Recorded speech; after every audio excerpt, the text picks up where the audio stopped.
Bonjour à tous, et bien j'espère que vous allez bien. Dans cette vidéo, nous allons parler de l'entraînement. Beaucoup de mes clients me posent cette question. Eric, comment est-ce que je dois m'entraîner? Parce que j'ai regardé sur YouTube, un me dit de faire comme ça, un deuxième me dit de faire comme ça, un troisième me donne une autre méthode. Qu'est-ce que je dois faire? Mais honnêtement, je pense qu'aucune des méthodes ne sera vraiment mauvaise en soi. Mais dans un premier temps, s'il vous plaît, dans un premier temps, apprenez à faire les mouvements correctement. Faites des mouvements de base, il faut passer par du squat, par du rowing bar, par des tractions barre fixe, par des soulevés de terre, oui, par du bench press, par du bench incliné. Tout ça, c'est super important. Il faut faire des exercices de base. Il faudra bien les maîtriser et progressivement, je dis bien progressivement, vous allez travailler de plus en plus lourd. Pourquoi est-ce que vous devez travailler de plus en plus lourd? Parce qu'il faudra apprendre à utiliser vos unités motrices. C'est-à-dire, plus vous allez travailler lourd, plus vous allez recruter des unités motrices. C'est-à-dire, plus votre muscle dans la globalité va être stimulé. Donc, il faudra travailler lourd pendant quand même quelques mois, et moi je dirais quelques années. Je m'explique. Mon coach me disait quand j'étais gamin, écoute Eric, si tu veux du muscle sur scène, travaille lourd. Tu dois travailler lourd pour avoir un muscle dense, pour garder ton muscle. Et je le vois bien, je vois ce qui se passe aujourd'hui à la salle de sport, parce que ces gens suivent des youtubeurs qui n'ont bien souvent pas d'expérience de la compétition. Et en fait, ils travaillent tous légers, des mouvements concentrés. C'est pas comme ça qu'on fait du muscle dans un premier temps. Je suis désolé, il faudra travailler lourd avec l'exercice de base. C'est peut-être pas gai, mais c'est ce qu'il faut faire. En fait, donc je vois ces gars qui montent à 95, 100, 110 kilos parfois, des jeunes de 21, 22, 23 ans. Et puis ils montent sur scène, ils ont perdu 20 kilos. Ils sont tout plats, ils sont pas secs, il n'y a plus de muscle. Pourquoi?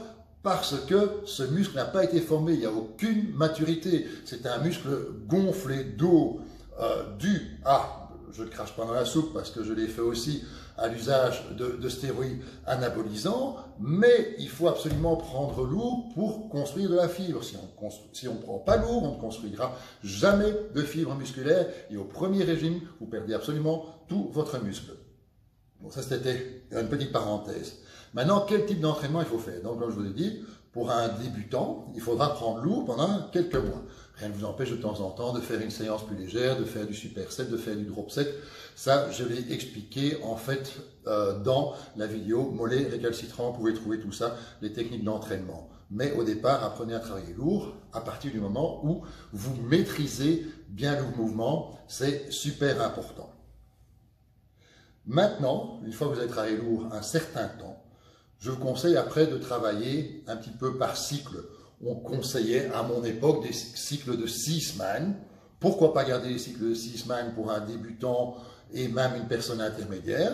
C'est-à-dire pendant 6 semaines, par exemple, vous faites du pyramidal lourd. Puis pendant 6 semaines, vous faites du drop set. Puis pendant 6 semaines, vous faites des séries longues. Puis pendant 6 semaines, vous prenez 10 secondes de repos. Puis pendant 6 semaines, vous faites par exemple du FST7 et vous tournez tout le temps. Toutes les 6 semaines, vous changez votre programme. Vous allez voir, c'est super agréable parce qu'il n'y a pas de routine. Et c'est comme ça que le muscle va se développer. Pour développer un muscle, qu'est-ce qu'il faut faire? Il faut choquer le muscle. Comme je le disais dans la vidéo sur les mollets, c'est comme quand vous apprenez une langue.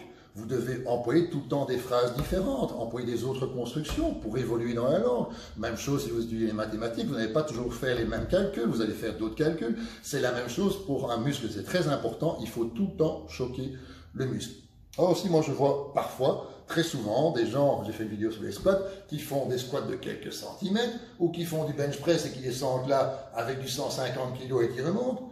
Pour qu'un muscle se développe, il faut que les fibres musculaires soient étirées. Quand est-ce que les fibres musculaires des pectoraux sont étirées? Pas quand vous êtes là, quand vous êtes ici. C'est pour ça que les écartés marchent bien, parce que les fibres sont étirées. C'est à ce moment-là, au moment où les fibres d'axine et de myosine vont être les plus sollicitées, que le muscle va se développer. Donc il faut aller quand même, il faut faire des exercices en mouvement complet, en tout cas dans un premier temps, pendant quelques années. Maintenant, je vais m'adresser aux gens qui ont déjà plus d'expérience, on va dire, qui s'entraînent déjà depuis 3 ans, quelque chose comme ça, 2-3 ans, ça dépend des gens, peut-être 4. À ce moment, il faudra écouter votre corps. C'est très important. Vous dites, allez, je vais à la salle, je vais faire les jambes, je vais taper lourd. et vous rentrez dans cette cage à squat, vous mettez cette barre là, déjà 60 kg, ça me semble super lourd, descendez, ça va pas. Ne forcez pas, ben aujourd'hui vous n'êtes pas en forme, c'est pas grave, faites du superset par exemple, ou faites des longues séries.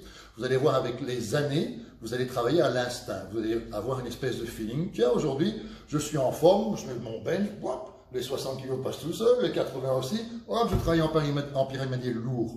Un jour par exemple, vous faites le dos, vous faites votre action, waouh, ça va pas, qu'est-ce que j'ai pas de jus. C'est pas grave, on fera par exemple du superset. Et en fait, c'est ça qui est bien, c'est travailler au feeling. Et à chaque fois, vous allez choquer votre muscle parce que vous n'allez pas rentrer dans une routine. Aussi, chose très importante, changez tout le temps l'ordre des exercices, changez l'intensité, changez légèrement la position. Comme j'expliquais pour les mollets, vous pouvez pousser un peu plus sur le gros orteil ou un peu plus sur le petit orteil. Vous pouvez faire la même chose quand vous faites des biceps, vous prenez une barre quasiment droite et vous faites vos curls, puis vous prenez une barre recette. Tout ça permettra aux muscles de travailler dans des positions différentes et donc de s'habituer à d'autres mouvements. C'est en prenant des positions différentes, en changeant les charges, en changeant l'ordre des exercices, en changeant certains mouvements, que justement le muscle va être contrarié et sera obligé de se développer. Et ben voilà, on est arrivé à la fin de cette vidéo. J'espère qu'elle vous aura beaucoup aidé. Je vous remercie beaucoup de m'avoir écouté et à très bientôt pour une prochaine vidéo. Merci, au revoir, ciao, bye bye.